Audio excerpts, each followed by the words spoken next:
এই বর্বরতা কোনো সেনা সদস্য করেনি, সম্পূর্ণটাই তদানীন্তন বিজিবি সদস্য দ্বারা সংঘটিত।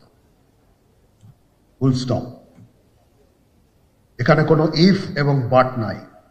এখানে কোনো রাজনৈতিক নেতৃবৃন্দ এর মধ্যে উপস্থিত ছিল কিনা, ইনভলভ ছিল কিনা, বাইরের কোনো শক্তি এর মধ্যে ইনভলভ ছিল কিনা, সেটার জন্য কমিশন করা হয়েছে। 2009 সালের 25শে ফেব্রুয়ারি আমরা এই 57 জন চৌকস সেনা অফিসার এবং শুধু তাই নয়, আমাদের কিছু কিছু পরিবারবর্গর সদস্যদের আমরা হারিয়েছি। এখানে আসার সময় এই ছবিগুলো আমি দেখছিলাম। এই ছবিগুলো আপনারা অনেকে ছবিতে দেখেছেন, কিন্তু এগুলো আমার সব চাক্ষুষ দেখা। আমি একটা চাক্ষুষ সাক্ষী এই সমস্ত বর্বরতার। একটা জিনিস আমাদের সবসময় মনে রাখতে হবে,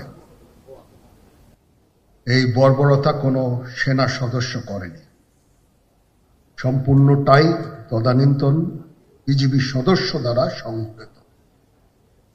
ফুল স্টপ। এখানে কোনো ইফ এবং বাট নাই। এখানে যদি ইফ এবং বাট আনেন, এই যে বিচারিক কার্যক্রম এতদিন ধরে হয়েছে, 16 বছর ধরে 17 বছর ধরে যারা জেলে আছে,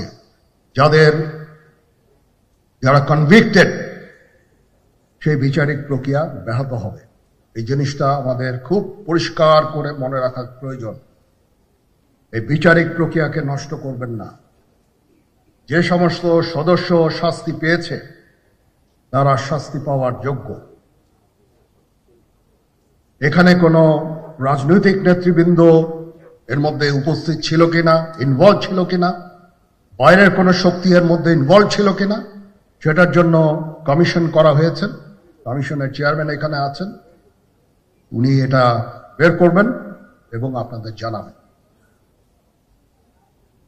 বটম লাইন হচ্ছে যে এই সমস্ত আমাদের এই চৌকস সেনা সদস্য যারা প্রাণ হারিয়েছেন, তারা প্রাণ হারিয়েছেন তদানীন্তন বিডিআর সদস্যদের গুলিতে। আমরা নিজেরা এই সমস্ত জিনিস নিয়ে অনেক ভিন্ন মত পোষণ করছি। কেউ কেউ এই জিনিসটাকে ভিন্ন খাতে প্রবাহিত করার চেষ্টা করছি। সেটা আমাদের জন্য মঙ্গলজনক হবে না।